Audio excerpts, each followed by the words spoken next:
سادتي، عدنا إليكم والعود أحمد. ويبدو أن عودتنا أملاها موضوع يتعلق باستبعاد بونو وحكيمي من الفوز بالكرة الذهبية لموسم 2023. هذا الأمر يعتبر استبعادا صادما بكل المقاييس.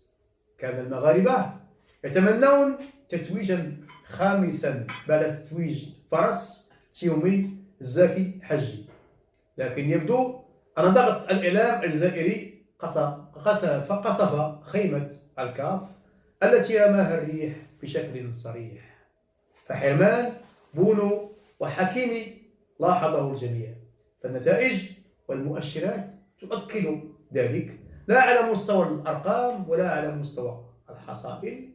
فالفريق الوطني يحتل الآن المرتبة 13 عالميا، والفريق الوطني المغربي دخل خانة المربع الذهبي بكل فخر واعتزاز، ويأتون بلاعب نيجيري يدعى فيكتور اوسيمين لم يحقق أي إنجاز سواء في العصبة أو كذلك على منافسات أوساط أوروبا أو على صعيد منتخب بلاده.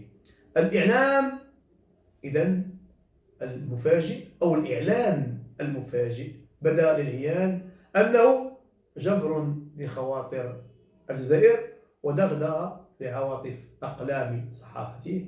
فمتى تعود النزاهة بدل البلاهة؟